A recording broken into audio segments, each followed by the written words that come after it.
RICL সপ্তাহের দেশে স্বাগত জানাচ্ছি আমি ফখরুল ইসলাম। আগামীর বাংলাদেশ বাস্তবতা, চ্যালেঞ্জ ও ষড়যন্ত্র এই শিরোনামে আমরা আজ কথা বলবো। আমাদের সঙ্গে স্টুডিওতে দুজন অতিথি রয়েছেন, সরাসরি যুক্ত হয়েছেন। পরিচয় করাতে চাই, শুরুতে আছেন ডক্টর আব্দুল্লাহ আল মামুন, সমাজ রাজনীতি বিশ্লেষক ও শিক্ষক, ঢাকা বিশ্ববিদ্যালয়, এবং আছেন মোশাররফ আহমেদ ঠাকুর, রাজনীতি বিশ্লেষক ও কলামিস্ট। দুজনকে স্বাগত জানাচ্ছি। আমরা সরাসরি একটু আলোচনায় যেতে চাই। মোশাররফ আহমেদ ঠাকুর, আপনার কাছে আসি।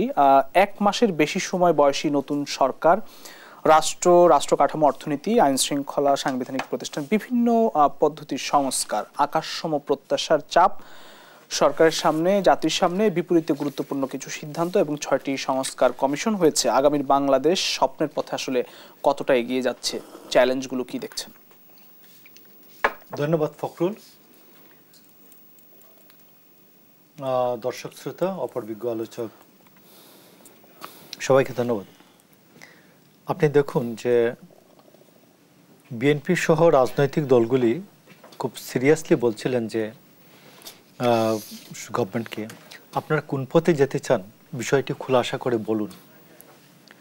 তো প্রধান উপদেষ্টার 33 মিনিট কয়েক সেকেন্ডের বক্তব্যের মাধ্যমে অন্তত এই দরজাটা খুলেছে তারা কি আপাতত করতে চান, কতটি বিষয়ে সংস্কার করতে চান। তার মধ্যে আপনি দেখবেন যে প্রশাসনিক সংস্কারের জন্য মুহিত চৌধুরী, বিচার বিভাগের সংস্কারের জন্য শাহ আবু নাইম মোহাম্মদ মমিনুর রহমান, সাংবিধানিক সংস্কারের জন্য ডক্টর মালিক, শাহাদিন মালিক, নির্বাচন কমিশনের জন্য বদিউল আলম মজুমদার, পুলিশের জন্য সফররাজ চৌধুরী এবং দুদকের জন্য ডক্টর ইফতেখারুজ্জামান। প্রত্যেকেই স্বস্বক্ষেত্রে প্রতিষ্ঠিত মানুষ, এতে কোনো সন্দেহ নাই। তো সেই ক্ষেত্রে আমি বলবো যে এই ক্ষেত্রে যে এখন যে আলোচনাটা হচ্ছে যে তারা সরকারের কাছে এই রিপোর্ট দেওয়ার পরে, কমিশনের রিপোর্ট দেওয়ার পরে সরকার রাজনৈতিক দলগুলির সাথে আলোচনা করবেন, না এই কমিশনই বিভিন্ন স্টেক বা অংশীজনের সাথে আলোচনা করে কমিশন রিপোর্টটা প্রণয়ন করবেন। তো আমার আইডিয়াটা হচ্ছে দীর্ঘদিনের একজন রাজনৈতিক কর্মী এবং অবজারভার হিসাবে যে এই কমিশনগুলি বিভিন্ন স্টেক যারা আছে, অংশীজন যারা আছে, বা ভবিষ্যতে যারা এটাকে আপত্তি দিতে পারেন যে না এইটুকুন আমরা মানি না, এদের সাথে আগেই আলোচনা করুন, আলোচনা করে বিষয়গুলো সেটেলড করুন, করে সরকারে তাইলে কাজটা এগিয়ে থাকলো, সরকারের কাছে রিপোর্ট দিলেন, সরকার এটা আগে বলতে কিসের আগে? কাজ করার সময়, যে আগামী 3 মাস যে কাজ করবেন অক্টোবর থেকে, তখন প্রাথমিকভাবে কাজ করার পরে বিভিন্ন অংশীজনের কাছে রিপোর্ট 3 মাস পরে রিপোর্ট দেওয়ার সময়ই, কাজটা করার সময়ই অংশীজনের সাথে যেন আলোচনা করে কাজটা করেন, রিপোর্টটা প্রণয়ন করেন, তাহলে কাজটা আগাবে। আর নাহলে এটা একটি বাস্তবতার সাথে সম্পর্কহীন থিসিসও হয়ে যেতে পারে, ইউটোপিয়া টাইপ। তো এই জন্য আমি আপনাকে বলছি যে সরকারের সামনে এটা হচ্ছে একটা আমি আপনাকে একটা চ্যালেঞ্জের কথা বললাম। আরেকটা চ্যালেঞ্জ হচ্ছে যে এই কাজগুলি করার জন্য যে কোনো সংস্কার কাজ তো যদু মধু কদু, এর মধ্যে একজনের জায়গায় আরেকজনকে দেওয়া তো আর সংস্কার না। সংস্কার মানে হচ্ছে একটি অন্তর্নিহিত একটা বিষয়ের সংস্কার, অন্তর্নিহিত একটা বিষয়ের পরিবর্তন। এই পরিবর্তনটার জন্য সরকার আসলে কিভাবে মনে করেন, অংশীজনরা কিভাবে মনে করেন, এইটা যদি কমিশনের মাধ্যমে, কমিশনের রিপোর্টে প্রতিফলিত হয়, তাইলেই আমি মনে করি সংস্কারটা প্রতিফলিত হবে। আপনি নিশ্চয়ই জানেন যে 2007-এ পিআরপি বলে একটা পুলিশ রিফরমেশন প্রজেক্ট বলে একটা কাজ হয়েছিল। সেই কাজটা গভর্নমেন্ট 2009 সালে আওয়ামী লীগ ক্ষমতা আসার পর এটা আলোর মুখ দেখে নাই। তো আমি এখন মনে করি যে এই কাজগুলি করার সময় যত ভালো কাজই হোক, আপনি ফাইনালি কিন্তু রাজনৈতিক শক্তির হাতে যখন রাষ্ট্র যাবে, এটা তারা না মানলে কিন্তু এটা টেকসই হবে না, এটাই ধরে নিতে হবে। এটা আমি আপনাকে বলতেছি 2024 সালের পরিবর্তনের যে সাফারিংসটা, এটা 1971 সালের থেকে বড় সাফারিংস না। 1971 সালে 1 কোটি মানুষ দেশান্তরী হয়েছে, 1971 সালে কয়েক লক্ষ মানুষ মৃত্যুবরণ করেছে। তো এই যে সাফারিংসটা ওইটার পরে যা হয়েছে এটা তো আমরা সবাই জানি ফলাফলটা। এই জন্য আমি মনে করি যে এই কমিশনগুলি রিপোর্টের পর একটা জাতীয় সনদ তৈরি করা হোক, জাতীয় সনদ তৈরি করে যে সমস্ত রাজনৈতিক দলগুলি স্বাক্ষর করবেন যে এই পরিবর্তনগুলি সাধন করতে আমরা একমত, আমরা যেই ক্ষমতায় যাই না কেন এই পরিবর্তনগুলি আমরা সাধন করব। প্রাথমিক অবস্থা আমরা এইটুকু। ধন্যবাদ। ডক্টর আব্দুল আল মামুন, আপনার কাছে আসতে চাই যে আগামীর বাংলাদেশ আপনি কোথায় দেখতে চান? সংস্কারের জন্য 6টি কমিশন ইতিমধ্যে হয়েছে এবং আর কোন কোন দিকে আসলে আমরা পিছিয়ে আছি বলে মনে করেন বা আপনার কাছে মনে হয়? না, সুন্দর, থ্যাংক ইউ আপনাকে। আমি আসলে সেই জায়গাটা থেকে শুরু করতে চেয়েছিলাম, আপনি ঠিক প্রশ্নটি করেছেন, এই জন্য আপনাকে ধন্যবাদ। যে সংস্কার প্রয়োজন এবং কয়েকটি কমিটি হয়েছে, নির্বাচন কমিশন, পুলিশের সংস্কার, বিচার বিভাগ, দুর্নীতি, সংবিধান, জনপ্রশাসন। কিন্তু যে আন্দোলনটি হলো সেই আন্দোলনটির নাম কিন্তু বৈষম্য বিরোধী আন্দোলন। তো সংস্কারটার যে রূপরেখা সরকার তৈরি করলেন, যেটি আমার সহবক্তা বললেন, যে সেই রূপরেখাটি মোটা দাগে খুবই গুরুত্বপূর্ণ আমাদের রাজনৈতিক, এক বাক্যে রাজনৈতিক এবং রাষ্ট্র কাঠামো সংস্কারের জন্য গুরুত্বপূর্ণ। কিন্তু বৈষম্যের যে কথাটা আমরা বলছি এবং যে আন্দোলনটা দানা বাঁধলো, যে বৈষম্য বিরোধী ছাত্র আন্দোলন থেকে, যদিও শেষ দিকে ছাত্রদের ভূমিকা অবশ্যই অনস্বীকার্য, কিন্তু কোনোভাবেই রাজনৈতিক দলগুলোর যে 15 বছরের জাতাকলে পিষ্ট হওয়া, তাদের যে অবদান, দফাভিত্তিক কর্মসূচি, এক দফা কর্মসূচি, কোনোভাবে সেটিকে ডিসরিগার্ড করার স্কোপ নেই।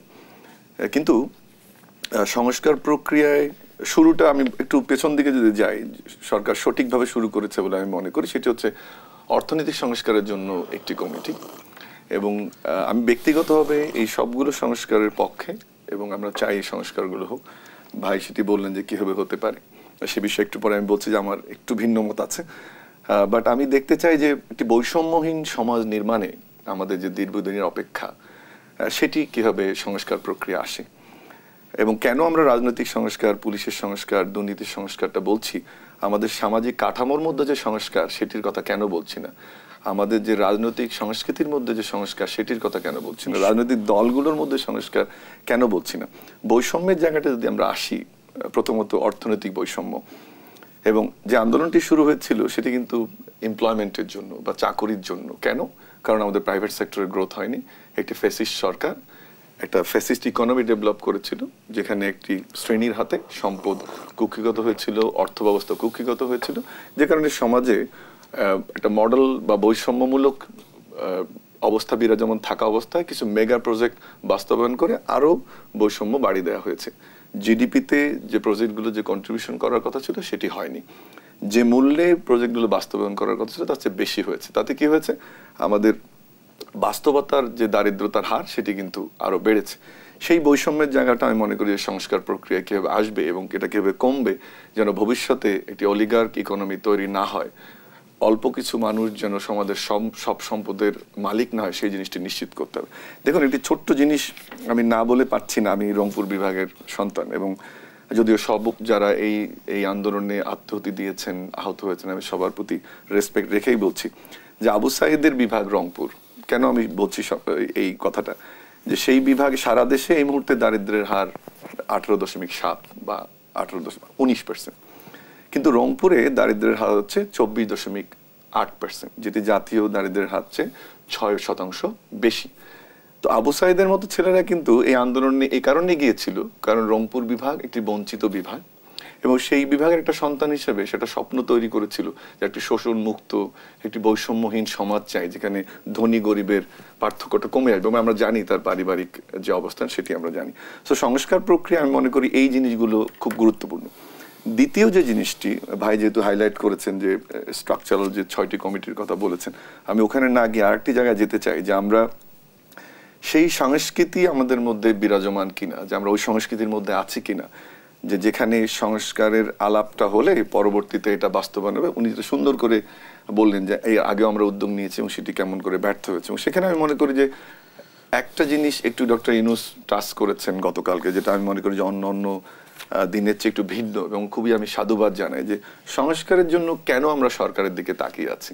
আমি আমার ব্যক্তির সংস্কার করছি না কেন, এনজিওর সংস্কার হচ্ছে না কেন, বা শ্রম যে ট্রেড অর্গানাইজেশনগুলো তার সংস্কার হচ্ছে না কেন, প্রতিষ্ঠানগুলোর মিডিয়ার সংস্কারের কথা উনি বলেছেন। যে আমাদের মধ্যে যে আন্দোলনটা শুরু হওয়া দরকার, যে কোন কোন জায়গায় সংস্কার প্রয়োজন, সেটি রাষ্ট্রের উপর নির্ভর না করে আমাদের সামাজিক আন্দোলনে একটু পরিণত করা দরকার। সর্বশেষ যে কথাটি আমি বলে এখানে থামতে চাই, সেটি হচ্ছে যে যত সংস্কার প্রক্রিয়া আমরা করি না কেন এবং যে প্রক্রিয়া আমরা আন্ডারটেকিং করি না কেন, যেটি ভাই বললেন যে সেটি একটি রাজনৈতিক দলগুলোর মধ্যে একটি দলিল স্বাক্ষর অথবা রেফারেন্ডামের মাধ্যমে অথবা অন্য কোনো প্রক্রিয়ায়, কিন্তু প্রথম যে সংস্কারটি দরকার এবং আলোচনা হওয়া দরকার সেটি হচ্ছে রাজনৈতিক দলগুলোর মধ্যে সংস্কার। আমরা জানি বিএনপি 31 দফা দিয়েছে, কিন্তু অন্যান্য দলগুলোর মধ্যে আমরা সেরকম দেখছেন। এবং আরো প্রশংসার যোগ্য যে বিএনপি যিনি এই মুহূর্তে ভারপ্রাপ্ত চেয়ারম্যান জনাব তারেক রহমান সাহেব অনেক ইনিশিয়েটিভের কথা বলছেন, ওনার কাছ থেকে ভালো ভালো বক্তব্য আমরা শুনছি, কিন্তু মাঠ পর্যায়ের চিত্র কিন্তু ভিন্ন। এবং আপনি যেটা প্রশ্ন করলেন দেশ কোন দিকে, একটু সময় নিতে চাই। দেশ হচ্ছে যে যখন সংস্কার প্রক্রিয়াটা শুরু হবে তখন আসলে দেশের বাস্তবতাটা কি বা মাঠের বাস্তবতা কি। বৈষম্য বৃদ্ধি ছাত্র আন্দোলন বা বিএনপির সঙ্গে বা কোনো কোনো গ্রুপের সঙ্গে সংঘর্ষ হচ্ছে, আওয়ামী লীগ একটি সংগঠন, তারা এই মুহূর্তে ঘাপটি মেরে আছে, তারা নিশ্চয়ই এটা পছন্দ হচ্ছে না তাদের। সব মিলিয়ে সংস্কার প্রক্রিয়ায় যে একটা জাতীয় সম্মিলন বা সবার মধ্যে একটা মেলবন্ধন প্রয়োজন, সেটি বোধহয় একটু কেন জানি আমার মনে হচ্ছে যে সেই দিকটাতে কিছু জিনিস উকি দিচ্ছে, যেটি আমরা এত বড় একটা আন্দোলন এত বড় সফলতার পরে এক্সপেক্ট করি না। আশা করি মেলবন্ধনটা আসলে কারা করবে না, সেই মেলবন্ধনটার জন্য দেখুন একটি বিপ্লব হয়ে গেল যখন সবাই আমরা একসঙ্গে হাতে হাত রেখে আন্দোলন করেছি, কাঁধে কাঁধ রেখে আন্দোলন করেছি। আমি ঢাকা বিশ্ববিদ্যালয়ের শিক্ষার্থীদের সঙ্গে আন্দোলনে ছিলাম। ওনার যে দল বা বিএনপি, ওনারা এই আন্দোলনে খুব শক্ত ভূমিকা পালন করেছে, জামাত ইসলামী পালন করেছে, অন্য যে দলগুলো তারা অংশগ্রহণ করেছে। লেফট উইংকে কোনোভাবেই ডিসরিগার্ড করার কোনো স্কোপ নেই। কিন্তু যে মুহূর্তে ঘটনাটি ঘটলো, আমাদের যে দীর্ঘদিনের সংস্কৃতি, যে ক্ষমতার ভাগাভাগি বা পাওয়ার স্ট্রাকচার বা পলিটিক্যাল স্ট্রাকচারের যে সিস্টেম, কেন জানি মনে হচ্ছে আমরা ওখানে খুব দ্রুত ফিরে যাচ্ছি এবং সে কারণে কিন্তু সংঘাতটা দেখতে পাচ্ছি। যেমন ধরুন, আমি মনে করি যে শিক্ষার্থীরা একটি বিপ্লব করেছে, তাদের রাজনীতি করার অবশ্যই পূর্ণ অধিকার আছে। তাদেরকে সাজেশন দেওয়ার দরকার নাই যে তোমরা ঘরে ফিরে যাও, পড়াশোনা করো। ভাই এখানে আছেন, একটু আগে আমাদের কথা হচ্ছিল, উনি এস এম হলে থাকতেন, আমি এস এম হলে ইউনিভার্সিটি প্রভোস্ট।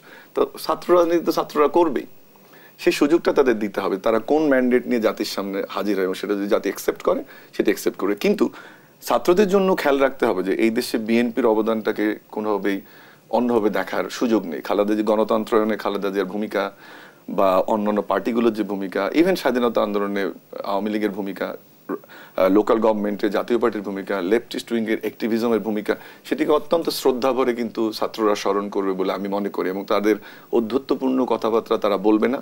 এবং তারা যদি সত্যি সত্যি জাতির সামনে এমন কোনো আইডিওলজি সেট করতে পারে যে যেটা শূন্য স্থান পূরণ করতে পারে, তাহলে অবশ্যই সেদিকে জনগণ তাদেরকে সাপোর্ট করবে এবং সেটা আমরা দেখতে চাই।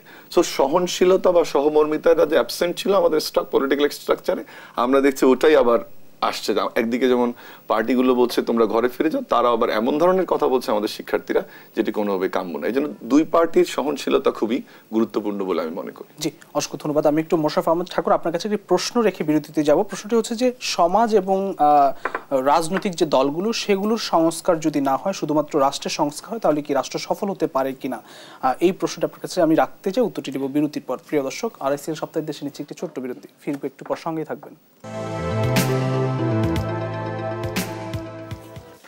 RSL সপ্তাহের দেশে আবারও স্বাগত জানাচ্ছি। আমরা আবারও আলোচনায় যেতে চাই।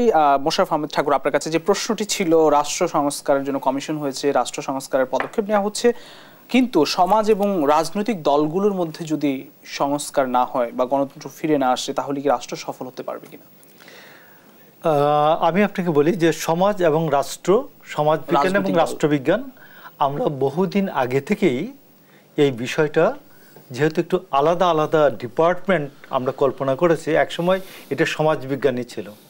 সমাজবিজ্ঞান থেকে আস্তে আস্তে আলাদা হয়েছে রাষ্ট্রবিজ্ঞান, রাষ্ট্রবিজ্ঞান থেকে ভেঙে হয়েছে পাবলিক অ্যাডমিনিস্ট্রেশন। এই যে জিনিসগুলি, যে সমাজ হচ্ছে মানুষের অন্তর্নিহিত, অন্তর্গত, একেবারেই ভিতরের ইন্টারনাল চেঞ্জেস একটা বিষয়।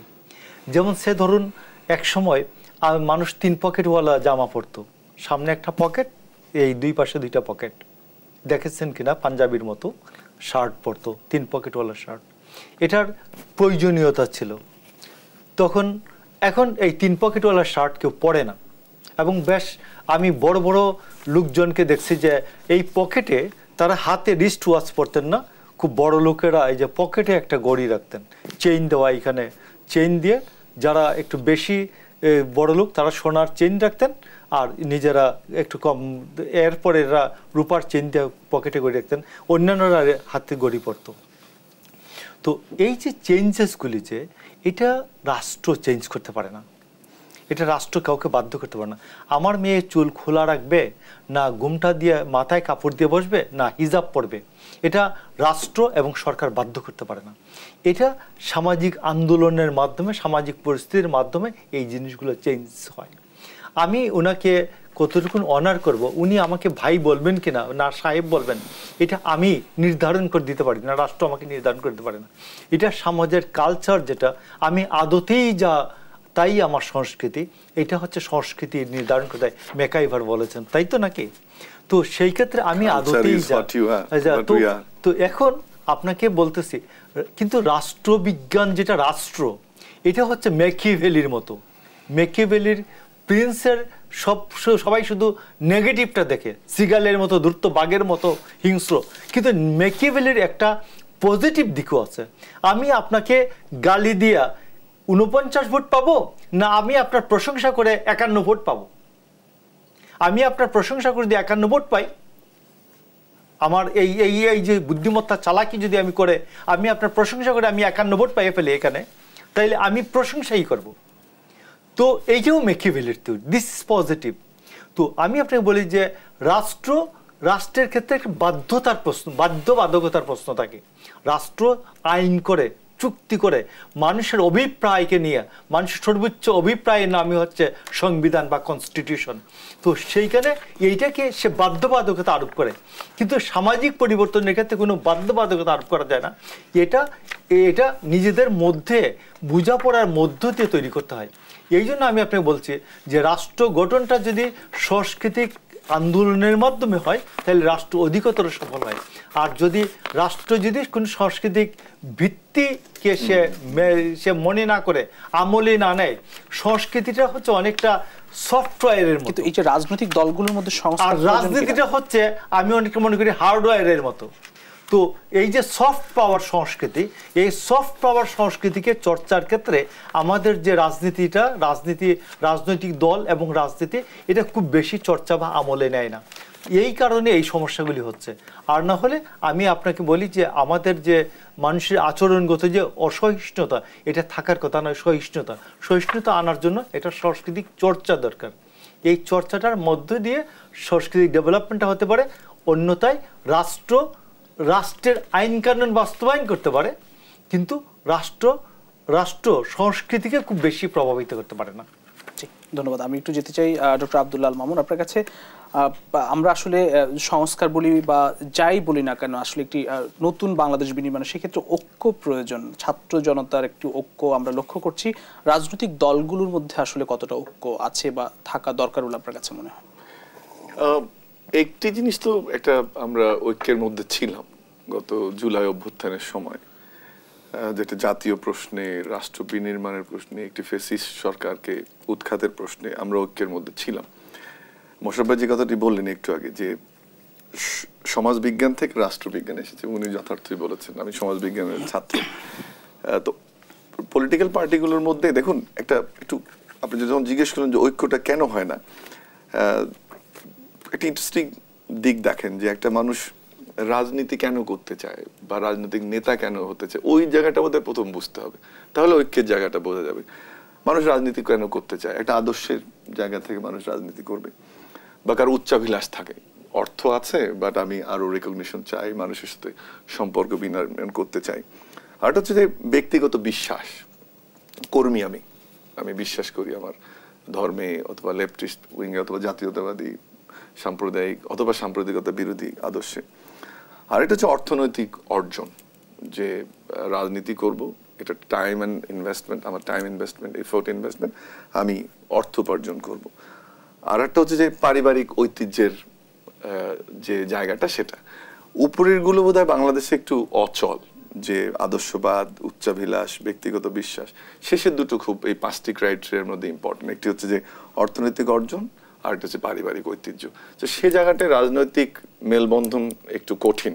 এবং আপনি তো একটু আমাদের রাজনীতিক সংস্কৃতির ইতিহাসটা দেখেন, তাহলে বোধহয় আমি ঠিক কথাটি বলছি। আরেকটা জিনিস দেখুন, যে একজন রাজনৈতিক নেতা কিভাবে জীবন ধারণ করে, আমরা যদি ওয়েস্টার্ন ওয়ার্ল্ডের দিকে তাকাই, বা ইভেন ইন্ডিয়ার কোনো কোনো ক্ষেত্রে, আমাদের সাবকন্টিনেন্ট, কি হয় যে সে একজনের বেতন থাকে, এমপি বা মন্ত্রী, এটা বেতন থাকে। রাজনৈতিক কর্মী যারা, তাদের ব্যবসা থাকতে পারে, কোনোখানে বিনিয়োগ থাকতে পারে, যারা আরো বড় বড় নেতা, বিভিন্ন লেকচার, বুক পাবলিকেশন বা পাবলিক স্পিকিং। শেষ একটা অপশন থাকে পৃষ্ঠপোষকতা। আবার দেখুন ওদিকে যেমন বললাম যে অর্থ অর্জন এবং পারিবারিক ঐতিহ্য, আমাদেরটা এসে লাস্টেরটাতে পড়ে, সেটি হচ্ছে যে পেট্রোনেজ, বা কেউ আমাকে পৃষ্ঠপোষকতা করবে, আমি রাজনীতি করব।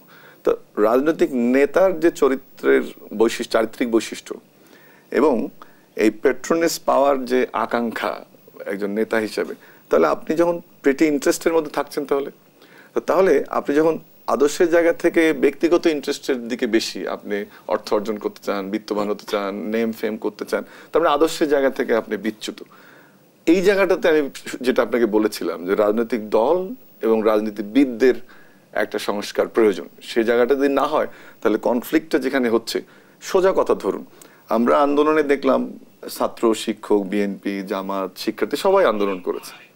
তো কিন্তু যখনই আন্দোলনটা শেষ হয়ে গেল, একটা নতুন বাংলাদেশ, বিভিন্ন পোস্ট পজিশনে যাওয়ার সুযোগ তৈরি হয়েছে, আবার একটা নির্বাচনের দামাবাদ বাড়ছে, নমিনেশন প্রক্রিয়া সামনে আসতে পারে, একটা নতুন প্রক্রিয়ার মধ্যে দিয়ে আমরা গেলাম, যেটা রাজনৈতিক যে চলমান প্রক্রিয়া, যেটা আমরা বলি যে একটা নির্বাচনী অবস্থা থেকে আরেকটা নির্বাচনে জাম করে, সেই অবস্থার মধ্যে আমরা এসেছি। এখন দেখুন কিন্তু সবগুলো স্টেক হোল্ডারের মধ্যে একটা প্রবলেম তৈরি হয়ে গেছে।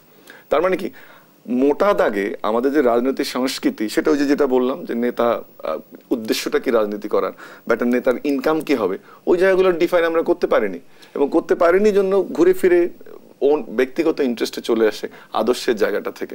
এবারও তাই হচ্ছে। একটা বিপ্লব হলো, আমরা অর্জন করলাম। যখন আমরা সমাজ বিনির্মাণের স্বপ্ন দেখছি, তখন দেখছি আমরা যে পক্ষগুলো একসাথে বুকে বুক মিলিয়ে, কাঁধে কাঁধ মিলিয়ে আন্দোলন করলো, আমাদের কেন জানি মনে হচ্ছে এটা ডিসজয়েন্টেড। এখানেই সহমর্মিতা, আগে যেখানে শেষ করেছিলাম, আবারও যেটা নতুন সংস্কৃতিতে আমরা সৃষ্টি না করতে পারি, রাজনৈতিক কালচার বা রাজনৈতিক সংস্কৃতির, তাহলে কিন্তু কোনোভাবেই যত সংস্কারের কথাই বলেন, প্রথম যে দরকার সেটা রাজনৈতিক সংস্কৃতির বিনির্মাণ। এই বিনির্মাণটি আসলে কিভাবে হবে? এই বিনির্মাণের যে উদ্যোগটা, প্রথম যেটা বললেন, যে মোশাররফ ভাই যেটা কথাটা বললেন, যেটা হলো সমাজের মধ্যে এটা অনুপস্থিত, সেই জায়গাটাতে আমাদের কাজ করা দরকার। কোথা থেকে আসবে? সেই ভ্যালুটা আসবে ফ্যামিলি থেকে, সেই ভ্যালুটা হবে স্কুল থেকে, সেই ভ্যালুটা আসবে আপনার পিয়ার গ্রুপ থেকে, যেটাকে আমরা সোশ্যালাইজেশন বলি। বিভিন্ন এজেন্ট থাকে একটা সমাজে। কেমন? একটা এজেন্ট হচ্ছে ফ্যামিলি বা নিয়ামক, একটা ফ্যামিলি, একটা মিডিয়া, একটা স্কুল, একটা বিশ্ববিদ্যালয়, পিয়ার গ্রুপ। আপনি দেখুন এই নিয়ামকগুলো আমাদের সমাজে সঠিকভাবে কাজ করছে না। আপনি যে ছোট থেকে বড় হবেন, যতদিন ওই জায়গাগুলোর মধ্যে পরিবর্তন না হয়, ততদিন আসলে আমরা যতই রাজনৈতিক সংস্কারের কথা বলি, সেটা দুরূহ বিষয়। আরেকটি হতে পারে যে টপ ডাউন অ্যাপ্রোচে সংস্কার হয়, যেটা আমরা প্রথমে আলোচনাটা শুরু করেছিলাম, যে বর্তমান সরকার যেটি করছে। বাট সেই সংস্কারের যে 5টি 6টি ক্ষেত্রে করা হচ্ছে, তার সাথে সাথে ডক্টর নিস্কো ওই টাস্কটি করেছেন, যে সংস্কারটি আপনি আপনার মধ্য থেকে শুরু করুন। যদি আমি দুর্নীতি থেকে দূরে থাকি, আমি যদি একজন লোভাতুর রাজনীতিবিদ না হই, আমি যদি একজন লোভাতুর নতুন ছাত্রনেতা না হই, আমি যদি পদ পদবীর দিকে না ছুটি, তাহলে একমাত্র সম্ভব। অর্থাৎ পৃথিবীকে গড়তে হলে সবার আগে নিজেকে গড়তে হবে। সেই আদর্শ ছাড়া আমি মনে করি কোন সংস্কার প্রক্রিয়ায় আমাদের যে সংস্কৃতির, রাজনৈতিক সংস্কৃতি, তাতে এটি কঠিন বিষয়। ধন্যবাদ। আমি একটি প্রশ্ন রেখে বিরতিতে যাব। মোশাররফ আহমেদ ঠাকুর, আপনার কাছে প্রশ্ন হচ্ছে যে নতুন বাংলাদেশ বিনির্মাণে চ্যালেঞ্জ, ষড়যন্ত্র কিংবা কোনো শঙ্কা দেখেন কিনা, এই উত্তরটি আপনার কাছ থেকে নিব একটু বিরতি থেকে এসে। প্রিয় দর্শক, RSL সপ্তাহে দেশে নিচে আরো একটি বিরতি, ফিরবো একটু পর, সঙ্গেই থাকবেন। RSL সপ্তাহের দেশে আরো একবার স্বাগত জানাচ্ছি। আমরা আলোচনায় ফিরতে চাই। মোশাররফ আহমেদ ঠাকুর, আপনার কাছে যে প্রশ্ন ছিল, আসলে এই বাস্তবতা, এই মুহূর্তে চ্যালেঞ্জ, শঙ্কা কিংবা ষড়যন্ত্র কিছু দেখছেন কিনা? চ্যালেঞ্জও আছে, শঙ্কাও আছে, ষড়যন্ত্রও আছে। ষড়যন্ত্র, ধরুন পতিত স্বৈরাচার ষড়যন্ত্র তো করবে, এটা একেবারেই খাঁটি কথা জিনিস। এটা তো তার জন্য কোনো অন্যায় কিছু না, সে ষড়যন্ত্র করবে, এটা আপনি জানবেন না কেন? আপনি জানবেন, এটা না জানলে আপনার ব্যর্থতা, নাম্বার 1। নাম্বার 2 হচ্ছে চ্যালেঞ্জগুলো কি, সংখ্যাগুলো কি? চ্যালেঞ্জটা হচ্ছে, আমি আপনাকে বলি, গত এই যে এই রাশিয়ার পেরেস্ট্রয়কার পরে, রাশিয়া ভেঙে যাওয়ার পরে, বিশেষ করে আমি আরো সহজ করে বলি, যে রাশিয়া ভেঙে যাওয়ার পরে আমাদের এই অঞ্চলে যে রাজনৈতিক পড়াশোনাটা ছিল, আমরা যে যে দলই করতাম না কেন, ছাত্র সংগঠন করতাম বা যে যে দলই করতো, সেইখানে রাশিয়ান লাল বই পাওয়া যেত খুব অল্প দামে, খুব নামমাত্র মূল্যে। পল্টন গেলেই, পুরানা পল্টন থেকে কাকটাইল পর্যন্ত, পুরানা পল্টন থেকে বাইতুল মুকাররম পর্যন্ত এই জায়গাগুলিতে এই লাল বই বিক্রি হইতো। তো রাশিয়ান বই কেউ কিন্তু, কেউ চাইনিজ বই কিনতো, কোরিয়ান বইও তখন সবুজ বই পাওয়া যেত উত্তর কোরিয়ার।